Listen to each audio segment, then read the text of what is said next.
Sicuramente questo è un appuntamento estremamente importante che è stato posto in capo all'agenda del Consorzio Piave e dei suoi amministratori, perché siamo di fronte a un momento importante, importantissimo, cioè l'applicazione del flusso ecologico. Il flusso ecologico cosa vuol dire? Vuol dire semplicemente che bisogna aumentare, in base alle norme previste, la quantità d'acqua che deve restare nel fiume.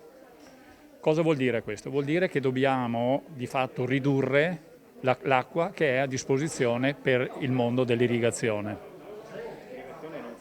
Non solo irrigazione, ma anche tutta quell'acqua che serve per i corsi d'acqua di superficie che poi via via, innervandosi sul territorio, vanno a rimpinguare le falde e vanno soprattutto a generare anche tutto quel mondo delle risorgive.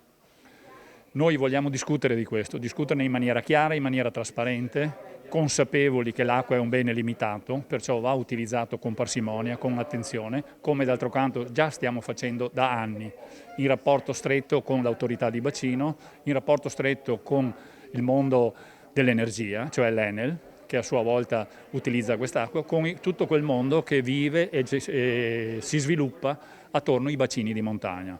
Un argomento estremamente delicato, estremamente complesso, che merita un approfondimento importante. Diciamo che questa è una disposizione europea che è stata generata già nel 2000.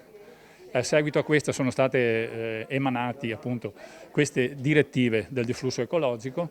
Su queste cose, io ripeto, bisogna discuterne e approfondire, perché bisogna rapportarle alle reali situazioni che ci sono nei vari bacini che si creano, che ci sono in Italia, perché il bacino del Piave è una realtà, però noi abbiamo altri fiumi come il Livenza, come il Tagliamento, come altri, che rispondono a altri requisiti e altre necessità. Sicuramente dobbiamo pensare una cosa: acqua a disposizione ce n'è sempre meno, la qualità dell'acqua nei fiumi deve esserci come previsto dalla direttiva, dobbiamo pensare seriamente anche a trattenere l'acqua che arriva, perciò gli invasi di pianura diventeranno un obbligo, una necessità, una cosa alla quale bisogna guardare con attenzione.